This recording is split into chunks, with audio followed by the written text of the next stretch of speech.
My name is Hannah, and this is my beauty budget.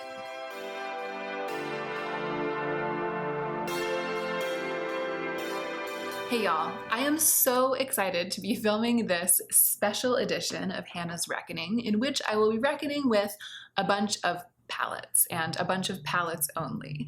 I actually decided to film this as an overhead shot video, so after I finish with this introduction, I'm going to switch up my camera setup so that I can give you really clear close-ups and swatches of everything. But first, some amazing news. Ana Luisa Jewelry is sponsoring me in this video to show off some of their gorgeous art-inspired jewelry. I love working with Ana Luisa. I feel like their jewelry is incredibly high quality, especially for the price, and I love that they maintain socially responsible production practices. So these are the Kinoko enamel earrings in red and blue. And they are actually sold as a mismatched pair, and I'm so happy that they sent them to me. I love wearing these, and I especially love wearing them with a bold red lip so that the lips match one earring but not the other. And I think that this might be the best part, this pair of earrings is inspired by an imaginary encounter between two famous artists who probably never met in real life, which I just love. So the first artist is Yves Klein, the French Nouveau realist who I think died in the early 1960s.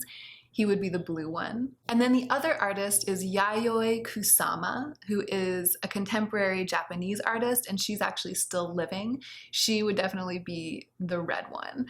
How cool is that? I am just such a huge fan of that concept and of the way that the earrings look as a result of that concept. I also wanted to tell you guys that I have agreed to be an Ana Luisa Jewelry affiliate going forward. And what that means is that if you buy jewelry from the website through my link, I'll make a small commission and it will help support my channel. Now, it's kind of a big deal to me to do that, and it's also a huge testament to Ana Luisa because I only agreed to be affiliated financially in that way with brands that I truly, truly love.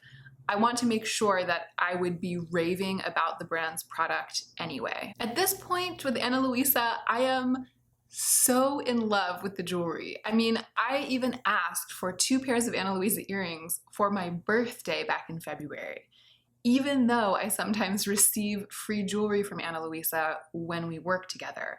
In spite of that, and of all of the things that I could have put on my birthday wish list, Ana Luisa earrings were what I put on my birthday wish list and what I received. And on top of that, I actually purchased 2 pairs of Ana Luisa earrings for my cousin for her birthday back in March. Anyway, the point is that I am a true fan and customer of this company, far beyond my working relationship with them. And that is a situation in which I feel comfortable accepting an affiliate link. So I will, of course, leave my link at the top of the description box down below. It is now an affiliate link, and going forward, I will always label it as such in the description box. I'm also going to leave my subscriber discount code in the description box down below. I believe it's for 10% off. I do want to remind you though that if you are on a no buy or a low buy or a budget, my affiliation, my endorsement, and my code are not good reasons to break your promise to yourself. You protecting your financial future or continuing to develop and instate good habits of mind, that is way more important than me receiving any kind of commission. So if that's you, cool your heels. These charming earrings will still be available for purchase after your no-buy ends or your budget rolls over. Okay, let's talk about the palettes. Here they are. This box is a subset of the Purgatory box. It's the palette Purgatory box. Most of these came from Lauren, my friend Lauren May Beauty. She did a big declutter. She gave me a bunch of the stuff that she decluttered so that I could play with it and decide if I wanted to keep any of it. And she gave me a lot of palettes. So that's most of what's in here. Then a couple of these palettes came to me in PR, and I think just one was a gift from a subscriber. Most of the palettes with which I will be reckoning today, most of the palettes in this box are eyeshadow palettes. I think all but 2 of them are eyeshadow palettes.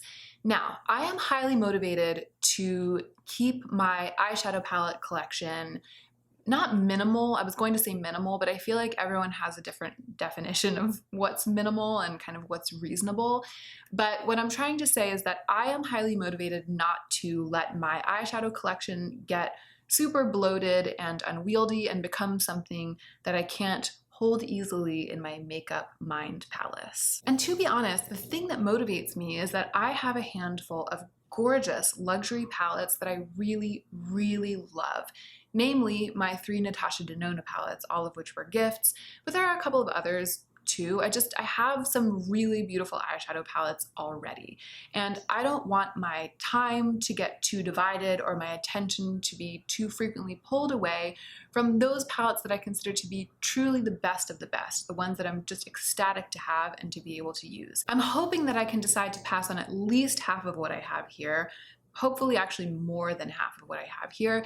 And to start with, you know what I'm gonna do? I'm gonna pull out the eyeshadow palettes that I already own and I'm gonna show them to you on camera, partly so that you guys can see what I'm dealing with, but also so that I can stay motivated to compare and contrast and prioritize the beautiful things that I already own while I'm reckoning with these new babies. All right, so I'm gonna bring out all those palettes. I'm gonna switch up the camera.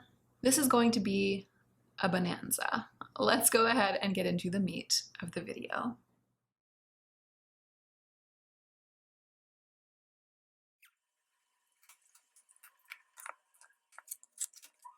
All right, so these are my current eyeshadow palettes. This is my collection. These are the 7 that made it through my last eyeshadow palette, Declutter, which I will link in the cards right now so that you can access it easily if you haven't seen that and you would like to. When I decluttered my eyeshadow palettes, I kept these 7. These are 3 that have made their way into my permanent collection, my permanent curated collection, since my last eyeshadow palette declutter. So at this time, I have 10. And I'm going to go ahead and try to open all of these, maybe most, hopefully all of these, so we can look at the colors and kind of look at what I have going on.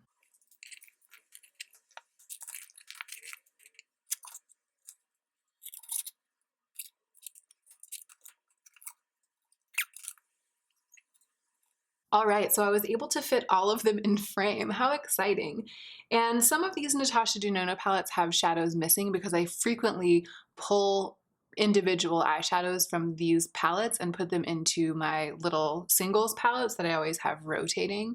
That's one of the things I really like about Natasha Denona palettes. I feel like I own these 3 palettes and I also own all of these kind of as single eyeshadows. I use them the way that I use my single eyeshadows, and I really love single eyeshadows, which brings me to the fact that this is not all of my eyeshadow because I do have a relatively robust, in my opinion, collection of single eyeshadows, and I'm not dealing with any of them today. So these are just all of the eyeshadows that I own that are in palettes. I'm going to talk through it briefly, mostly to remind myself in words of what I have. So this down here is the Natasha Denona Lila palette. It has some pretty good grungy purpley red brown duochromes. Those are pretty much the ones that I've taken out because I love those eyeshadows. But this one's holding down the fort in the kind of grungy gray dimensional textured cool toned department, and I really love the quality of these eyeshadows. This right here has a similar thing going on, but some of these are cream shadows. This is a Lancome limited edition palette, and it definitely has those grays as well. There's some good sparkle, some subtle sparkle, really a sophisticated sparkle in some of the cream shadows in this palette. And this also has navy blue in it, which is pretty hard to come by in my collection. There's a navy blue cream shadow, and then there's a navy blue powder shadow that has a little bit of sparkle in it. I want to remember that I have these navy blues here. This is a palette that I recently reckoned with and kept. It's by Louise Poston, and it's pretty much an all shimmer palette, but the shimmers are super creamy and they're not so reflective that it looks too editorial if I blend it out all over my eye.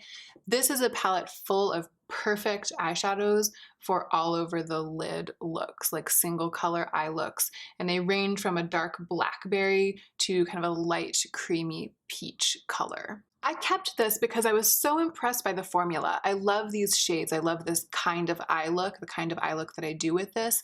But really, I was super impressed by the formula. So this is a good one to remember when I'm tempted by kind of creamy, grungy, all over the lid neutrals, because really this formula is going to be the best for that kind of look for me. This is the Urban Decay Moondust palette. It's a palette of glitter shadows. And I have to say, I haven't really been reaching for this lately. It made it through my palette declutter because I really love this purple right here and this blue, and I love some of these. Looking at it now, I don't feel like I'm quite ready to let it go, but I've been getting so into glitter lately that I've acquired a number of super intense, amazing glitter eyeshadows that pretty much outshine this formula. So it may not be long for this world in my collection, but I'm not ready to make that decision today. Right here we have the Natasha Denona Mini Star palette and the full-size Natasha Denona Star palette. This is a pretty mixed palette in terms of warms and cools. When I think of this palette, I think about this duochrome, I think about these nice creamy neutrals, I think about these two pretty lightweight washy reds. It's definitely a special palette, but it's kind of hard to say what it represents in terms of its vibe. You know what I mean? I think I mostly just remember the individual shadows in this palette. I guess you could say there's sort of a celestial, layered, sparkly, gauzy, deep, galactic vibe going on with this palette. And here we have the Natasha Denona Gold palette. Again, a couple of shades are missing because I have them in my singles palettes. And this is, you know, it's a mustard palette with some blues, and it's something that you can get some nice grungy green looks out of too. To me, this palette is impeccable. It's probably my favorite palette in my entire collection. I'm definitely not going to forget about it or forget to compare things to it as I'm going through the ones in the Purgatory box. The Marc Jacobs Holiday palette from, I think, 2016.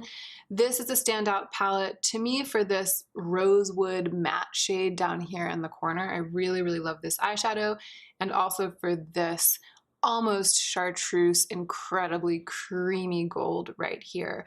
This used to be really my only cool toned palette, so that's another way to think of it, although I think it has something in common now with this one and maybe even with this one. Wet n Wild Comfort Zone, some good soft grungy greens, some really rich sparkly blacks and browns, and then this blue-brown duochrome here, which is more of a topper shade for me. It's kind of like a washy all over the lid.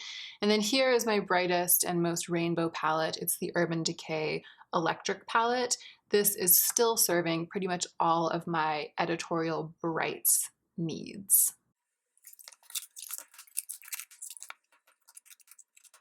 So I'm going to move this, my current collection of eyeshadow palettes, just out of frame. I'm going to place it here on the desk next to me so that I can easily access any of these if I want to open them and look at the eyeshadows and compare them to any of the palettes with which I will be reckoning.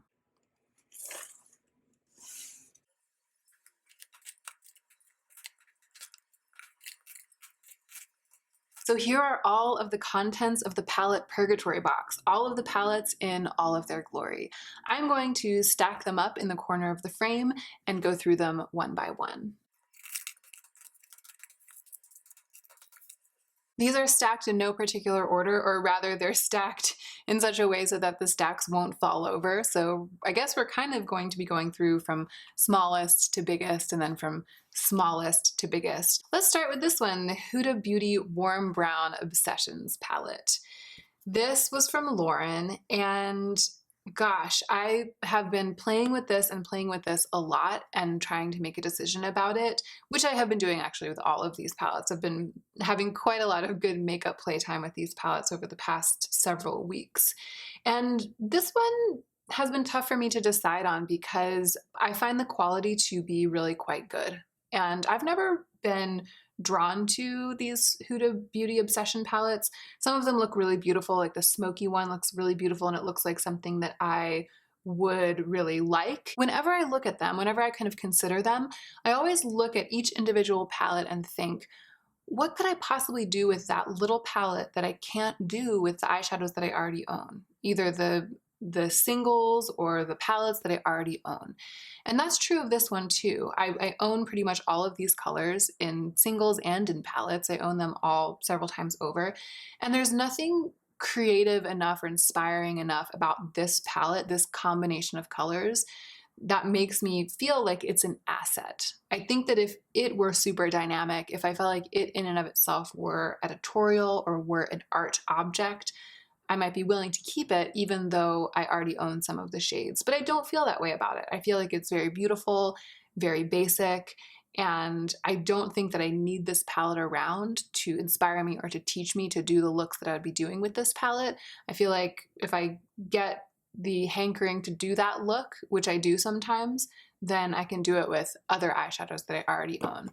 So the thing that made it hard to decide about though is that the quality is quite good, and I can report that the rumors are true. These are really, really good little palettes, but color-wise, vibes-wise, style-wise, they are just not for me, or at least this one isn't. So I'm going to rehome this. So I think in the introduction, I mistakenly said that there was only one palette in this box that was a subscriber gift, but I was wrong because I think that there are at least 3 when I was laying them out, I remembered, and this is one of them. This was sent to me by Verena from Germany, and I was so surprised when I opened it because we had corresponded a little bit and she hadn't told me that she was going to sneak this into the package. It is the Enchanted Secrets palette by Linda Halberg, and I have never tried anything from Linda Halberg Cosmetics. And so I'm really delighted to have the chance to try this. And I realized that I haven't peeled this little plastic thingy off the mirror. I'm gonna do it right now. Get ready. Get your hearts ready.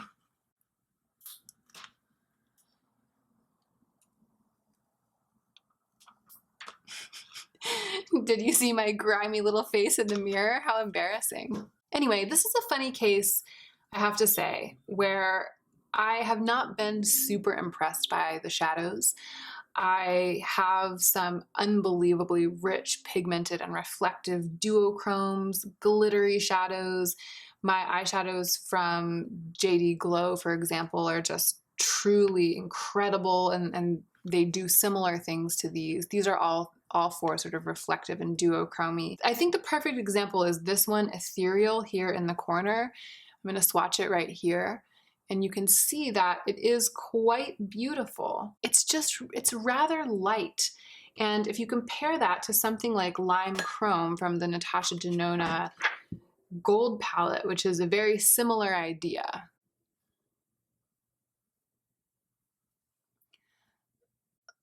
Lime Chrome to me is just, it's like this on steroids. It's just way, way better. And gosh, I don't know.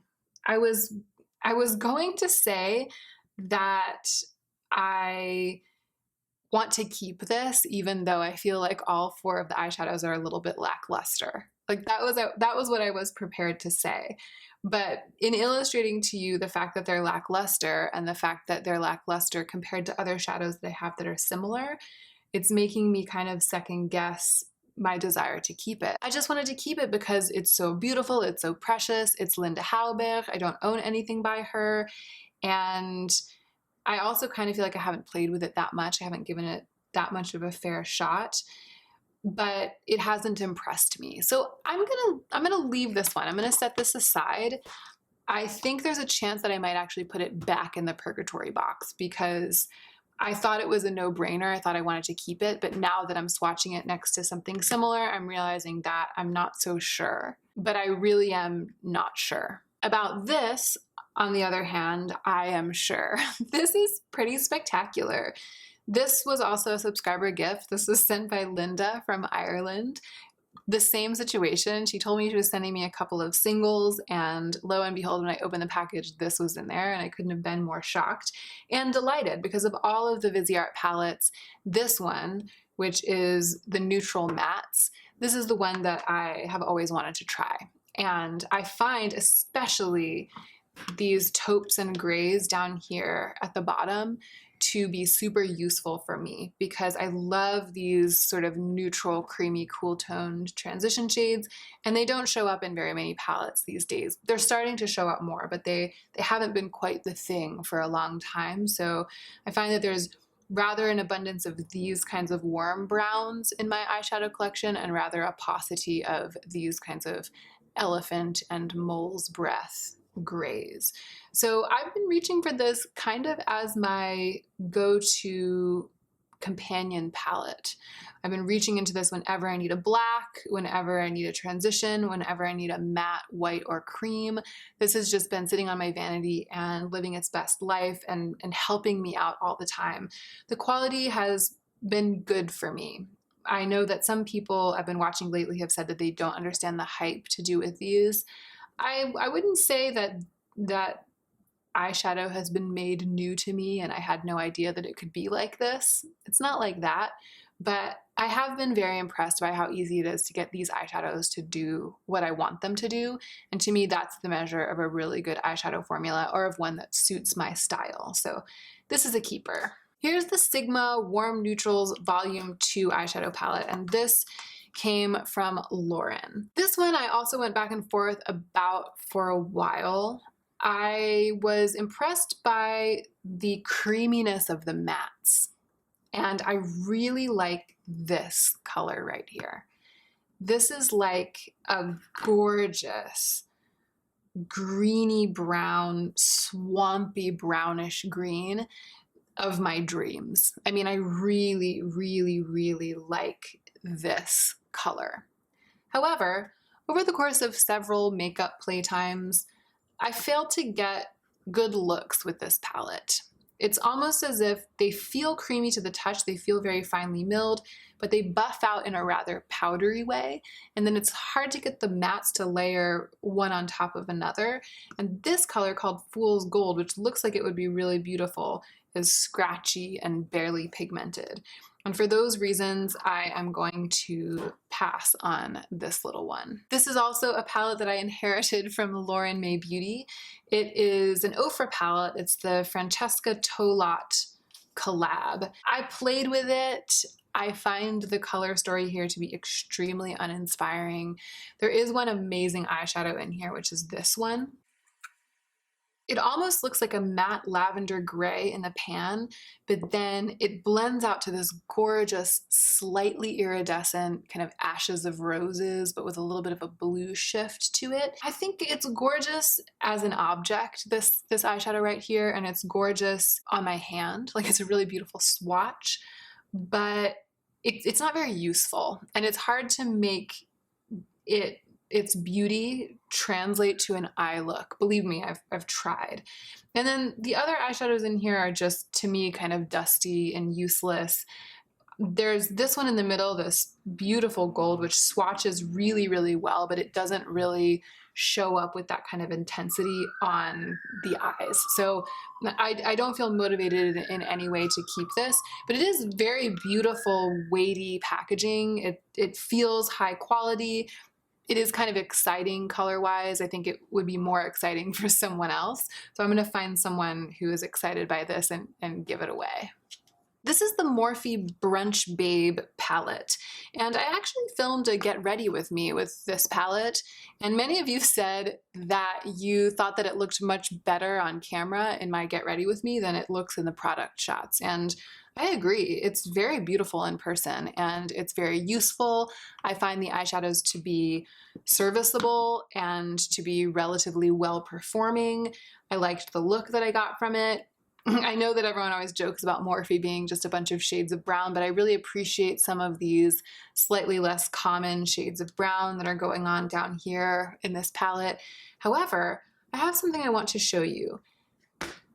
This right here. This is a dupe palette for the Anastasia Beverly Hills Sultry palette by the brand Alter Ego. These to me are very similar. I mean, this is a 12-pan palette, this is a 15-pan eyeshadow palette, but I feel like there's a dupe or a near dupe for every eyeshadow in this palette in this one. I mean, there's the black, there's the dark brown, there's the copper, there's the lighter copper, there's the shimmery pink, and then there are some other shades of shimmery pink in this one. There are more pinks. I guess there isn't quite the mustard, but beignets is a little bit of an almost mustard brown, and so is riso down there. They're the same color story, and I wouldn't have ever thought it looking at this one because the layout is so different and the number is so different. But when I saw them side by side, I was like, wow. I don't know how intentional this was or if Morphe was just following the trends as always, but I don't think it would make sense at all for me to keep both of these palettes, and I much prefer the formula of this Alter Ego dupe palette. So that makes it easy for me to pass on the Morphe Brunch Babe. But let's talk about Alter Ego. They reached out to me and asked if they could send this palette to me as a piece of PR.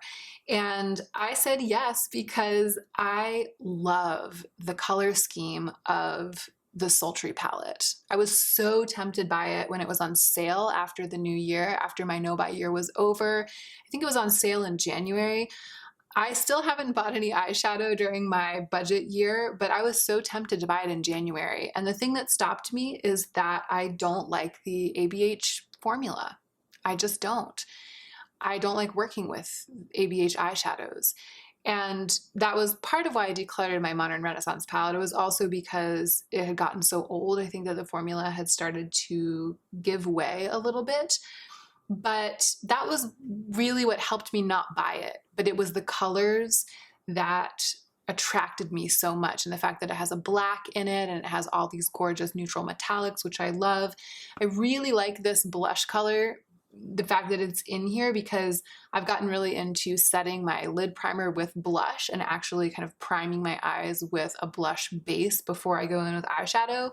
So it's brilliant to me that there's a blush colored eyeshadow kind of built into an otherwise neutral palette. So when Alter Ego reached out and offered to send this to me, I leapt at the chance to have, or at least to try, an eyeshadow palette with all of the same colors as Sultry in a different formula. Of course, I had no idea of the quality of this formula when I agreed to receive this as PR, but it's awesome. It's really, really, really good quality. There are some of the shimmers right there. Gosh, that silver one, it's just incredible. And that sort of grayish, cool tone, slightly mysteriously toned silver. That's one of my favorite things about the color scheme in Sultry. And they've duplicated it really beautifully here, and the formula is just excellent. It's really, really good. And then there are some of the mattes right there, and you can see that they're great. They're great. They're very well performing. And I really like this black. I often will swatch a black when there's a black in a palette to kind of find out about the matte formula, because I feel like black really tells the tale. This black is fantastic, and I've been reaching for this, especially before this Viseart palette came into my life. I was reaching for this every time I wanted a black. It was like my go-to black for at least 2 months, I would say, because I've actually had this palette on my hands for a while and I just haven't showed it to you guys. So I'm super impressed by this. I'm really excited to basically have Sultry, but not in the ABH formula. And I definitely, well, I think part of the reason that Sultry attracted me so much was because of this gray, this grayish silver, and having a black in the palette. At the time when it was first released during my no buy year, I was definitely feeling the lack of grays and blacks and mustards in my collection of mattes. So I feel like at this point, I probably have shades similar to this in some singles and in some other palettes, but having them all together in this color combination like this and in this formula that I really, really like using, it's worth it to me to add one more palette to my collection, to hang on to this and to keep using it. I did want to say a word about dupe palettes or imitation palettes before moving on from this one right here, because I know that people will be bringing it up in the comments, and I have gotten questions about it before. I got a couple of questions with regards to the Teddy Blake bag that I received in PR, because Teddy Blake is known, or has been known in the past, for creating bags that look very similar to high-end and famous handbags. And Alter Ego is very well known for doing this. It's pretty much what they do. They make eyeshadow palettes with apparently a very good formula in imitation of very popular palettes that are already on the market. And I'm thinking of making a whole video about this because I, as a designer, have been imitated a lot. And so I can speak to it from the point of view of somebody to whom this has happened. And in light of that, in light of the fact that I'm coming at it from kind of an insider's point of view, I think some of you might be surprised by my perspective. I will very briefly summarize here how I feel about it, and then if you guys are interested, I'll make a longer and more complete video at a later date. But my basic feeling, in short, is this. When a large brand, like a corporation, steals an idea from a small independent artist, like an Etsy seller, I think that's despicable. So those cases in which Urban Outfitters was mass manufacturing a t-shirt design that they found from an independent artist at a farmer's market or on Etsy, I am very much against that. I consider that to be unethical to the nth degree.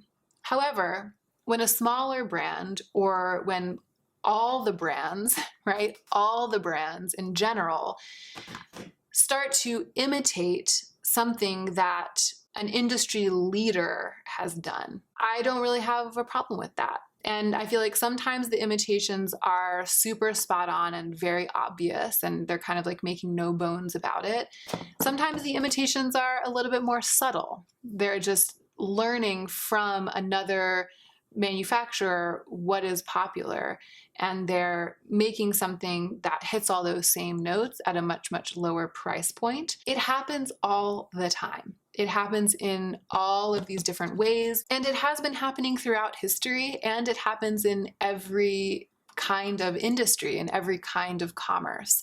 I think that much of what we own, much of what we purchase, especially those of us who can't afford to buy actual runway items, much of what we own in the clothing department is a knockoff of some kind. It's like an imitation of something that was created by a designer for a specialty design house. It's just that we don't necessarily know that, or we don't necessarily see it that way, the way that we do with makeup when we follow it very closely. It's true of food too. A lot of the food that we buy at the grocery store is a knockoff or kind of an off-brand version of something that has been made popular and made very saleable by an industry leader, by a brand name. So I said I wasn't going to blabber on, but I've blabbered on. In short, there is a big difference to me between the big guy copying the little guy and the little guy copying the big guy.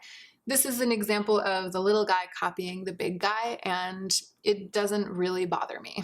But it's more complicated than that, I know. So if you'd like to see a whole video about my feelings on dupes and imitations in fashion and in makeup, let me know in the comments. These are the two that aren't eyeshadow palettes. Let's do them really quick.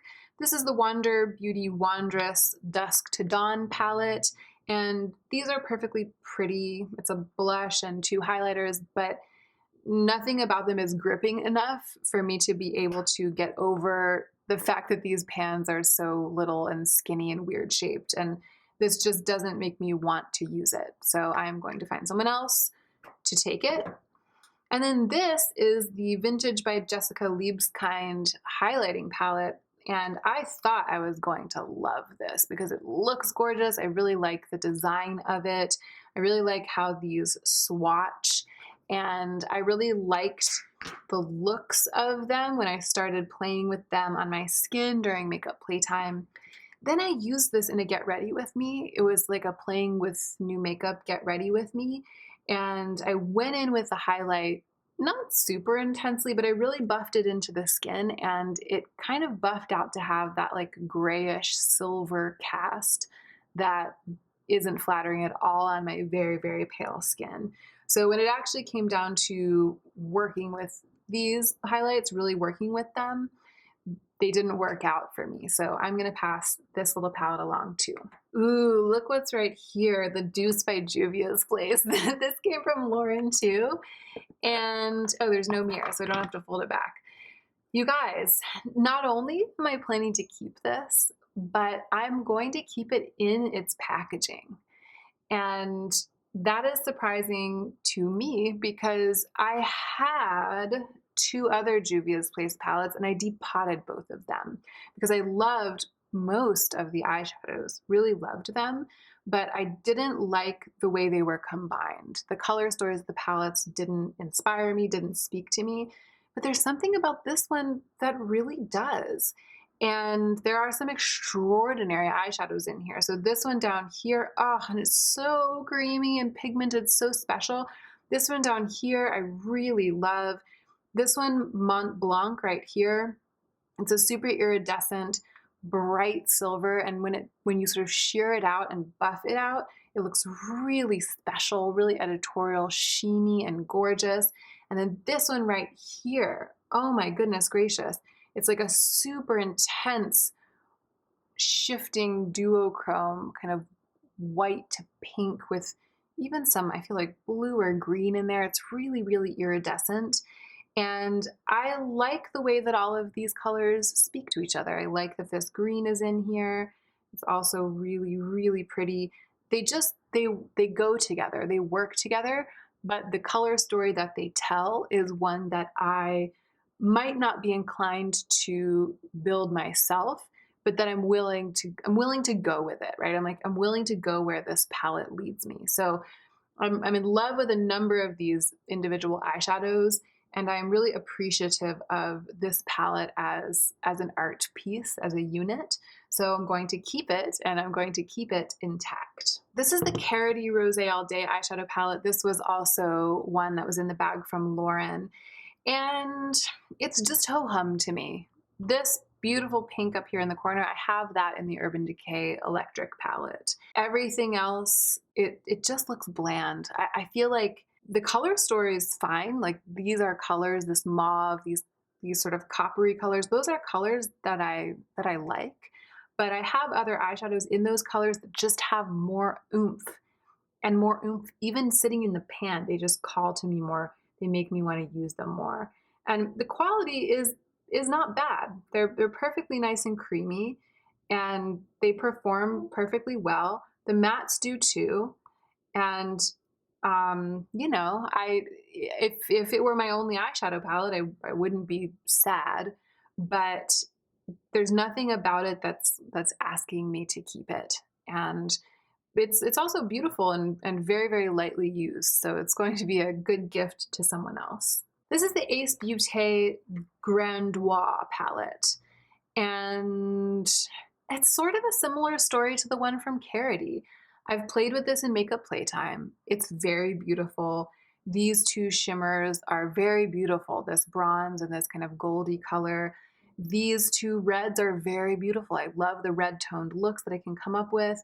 This color, Cinnamon, stunning. I mean, they are stunning. In fact, if I had to choose between the Carity one and this one, I would keep this one. It has more to offer to me. It's giving me a little bit more grit than that Carity palette. It's beautiful. I could get some good looks out of it, but I would rather use the Lila palette. I would rather use the gold palette.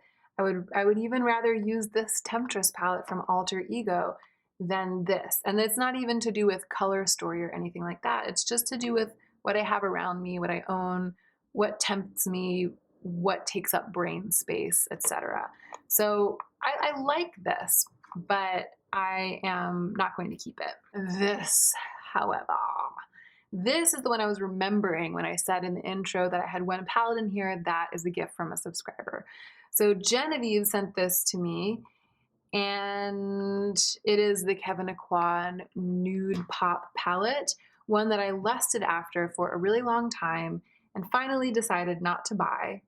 But I am so grateful to have it, and I use it a lot. Probably my most frequent reason for reaching for this palette is to put this eyeshadow, the one in the upper right hand corner there, all over my lid. And I mean all over, like all the way up to my eyebrows, which if you see how kind of dark it is, that might scandalize you. How stunning is it though? It's like an oil spill in the underworld. It's like a dark, slightly rainbowy, gritty, and a little bit glittery.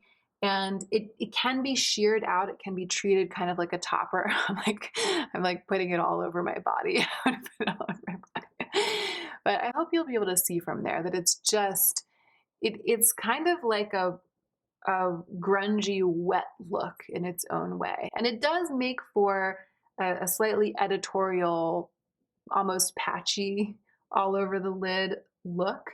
But then I'll build it and build it in the outer corner and build it on the lower lash line so it has dimension. And I don't know if the camera is doing it justice right here and now, but if for this eyeshadow alone, I'd be keeping this palette. But there are a bunch of others that I really enjoy in here. The shimmers are great. The copper, and this pink one is very much a topper. Like, it doesn't have much pigment in it, but it's got some really, really rich, almost flaky glitter, and I mean that in the absolute best way. So that pink provides a really beautiful, unusual sheen all over the lid as well. And then this one right here, this sort of purpley, it's sort of like a rich lavender, but with some gray in it. It's like an elephant purple. I love it. And this as well, this sort of very, very pale mauve. I don't really have these colors. I really don't have these kind of grayish, mauve-y colors, and they bring me so much joy. I love the eye looks that I create with this. The mattes are very creamy, and I just love this palette. I really, really, I'm really, really grateful to have this. So I'm keeping it. Also, it's just a work of art. I love the packaging and I love the layout. And it's just, it's one of my best. It's one of my best babies. So this is another piece of PR from Alter Ego. This is their, I think it's just their second palette. I think the Temptress was their first palette, and this one, which is called Goddess, is their second palette. And it is a dupe for the Natasha Denona Gold palette. Look at that. Isn't it stunning? It just makes my heart double and triple beat. But of course, the thing that's making my heart double and triple beat is the color scheme and the textures and the shine of the Natasha Denona Gold palette, which I already own. So that's the thing that I'm in love with. But yeah, it's stunning. It's really beautiful packaging. It's got that nice soft touch feel, that like velvety soft touch feel. And it's pretty beautifully done. So I agreed to receive this in PR because my feeling about Natasha Denona shadows, which I love, is that the thing that makes them undupable and the thing that maybe might make it worth it to buy one is the textures. The textures, the formulas, the really incredible editorial richness of those eyeshadows. And I've always considered that to be somewhat undupable. So I was very curious to see how they would do with this. And let's look at it. Let's look at them side by side. So again, they're not all in there. There are a couple missing. I'm actually going to pop them back in because I feel like it's highly relevant to this project. So the shadows in this palette that to me have the truly extraordinary textures that make this palette undupable or make it unique are this one right here and this one right here, which are the two that I had out because I use them all the time. They're kind of sheer based with really incredible glitter sheen in them, like a wet look, glittery shine. There's also this one, the famous Lime Chrome. It's that duochrome. I've already swatched it in this video. Then there's this one down here, Brass, which is just the richest, most dreamy thing that you could possibly think of. Those are what I'm here for, right? Like, those are what I'm here for. Now let's look at the other ones. There's Pandora up here is the one that's duping that one right there. I'm on manual focus right now, so if I bring my fingers up closer to the camera, they won't be in focus. So maybe I'll zoom in. I don't know if that'll be in focus or if it'll be worth it, but this is the Natasha Denona shadow and that's the Alter Ego shadow. So you can see that the Natasha Denona one, it just is shinier. It just is. Alter Ego did not put that same kind of clear base and that same kind of sheer glitter in there. I'll actually swatch them next to each other while we're close up like that. So that's the Natasha Denona.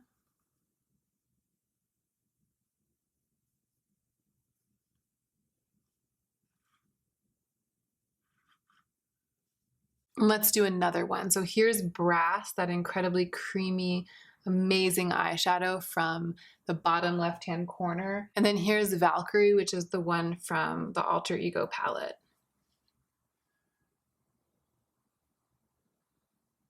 So we have Natasha Denona, Alter Ego, Natasha Denona, Alter Ego. Now I will say they've done a very good job with the regular mattes. So this is the mustard color. There's the one from Alter Ego, and there's the one from Natasha Denona. They're slightly different in color. The one from Alter Ego is a little more yellow, and the one from Natasha Denona is a little more brown or a little bit more green, but they are creamy in the same way. I can't quite say the same thing for the creamy matte formula of the Natasha Denona, because Python, this blue, is a unique formula. It's not a normal matte. It's this sort of like spongy, creamy matte, whereas the dupe for that color in the Alter Ego palette is just a regular matte shadow. It's a good quality matte shadow. Like I was saying about the Temptress palette, I like their mattes. I really like the quality of Alter Ego shadows, but it's just not the same when it comes to this variety of innovative texture. So here's what I will say about this. This, the Goddess palette from Alter Ego, is objectively a stunning eyeshadow palette. If you're not comparing it to the Natasha Denona palette and you're not thinking about the question of texture when it comes to Natasha Denona, this is just absolutely a gorgeous piece of makeup, and I'm going to be so excited to be able to give this to someone, because even an avid makeup lover, even a lover of texture, even a Natasha Denona lover, if he or she doesn't own the gold palette, will get a lot of use out of this. I mean, if I didn't own the gold palette, I wouldn't have bought it for myself. This was a Christmas gift for my sister. And if she hadn't given it to me for Christmas, I would never have shelled out the coin for this palette, and I wouldn't own it. And if that were the case, if I didn't have it, I would be peeing my pants over this palette, because it is stunning in absolutely every way. However, I have been lucky enough to receive this and to own it. And like I said at the beginning, I think it's my favorite eyeshadow palette of all time. And one of the things I really love about it is the color scheme. And this has that same thing going for it. And the other thing that I really love about it is its unbelievable range of richness and texture. The different formulas are so editorial, so innovative. You just can't, I think, dupe that for $16. I think you can't. And so I'm not surprised that they didn't. But I am extremely impressed by how beautiful this product is in and of itself.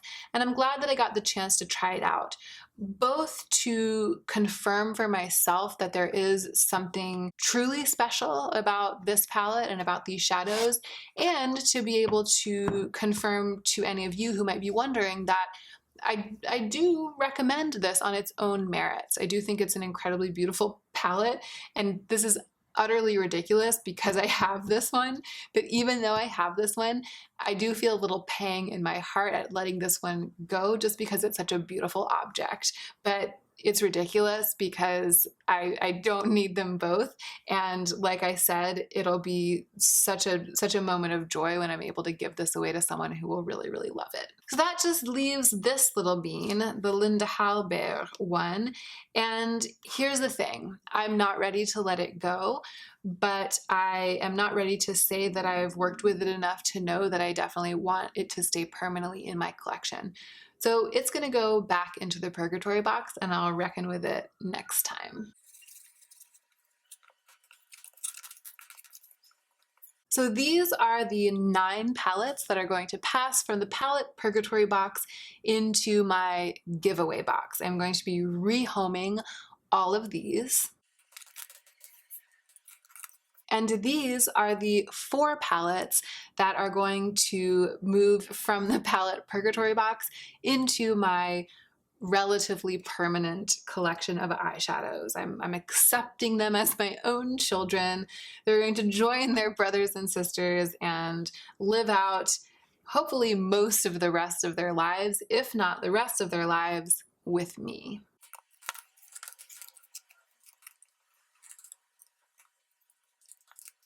So now I own 14 eyeshadow palettes, and that is twice as many as I had when I finished up my last palette declutter. And I think that that means that another palette declutter might be on the horizon for me.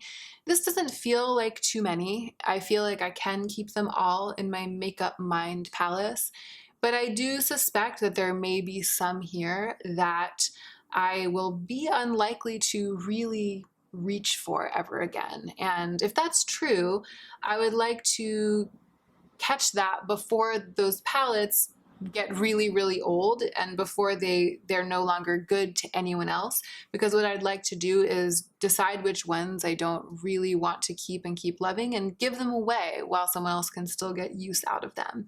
However, I'm spent today. I'm not really ready to do that right now. I think Moon Dust might be somewhat on the chopping block. Comfort Zone might be on the chopping block. Those are the two that kind of leap out to me. The Marc Jacobs, it might have been enough dethroned that it could be somewhat on the chopping block, and it's also getting quite old. Moon Dust is also getting quite old. So those old ones in my collection, those OG palettes, they're on notice, and I'm going to really pay attention to my behavior over the next month or two with regards to these palettes, and then I will be back for an official declutter. And that is it. Thank you so much for watching this special episode of Hannah's Reckoning, Palette Edition. Thank you also to Ana Luisa Jewelry for sponsoring a portion of this video. Quick reminder that my code and my link are at the top of the description box down below. And I haven't actually filmed the reckoning yet. I'm filming this outro before I switch out my camera, so I don't know how it went. I hope it went well. And I hope that you are remembering to take extra good care of yourself so that you can be the most effective version of yourself as you do your work in the world.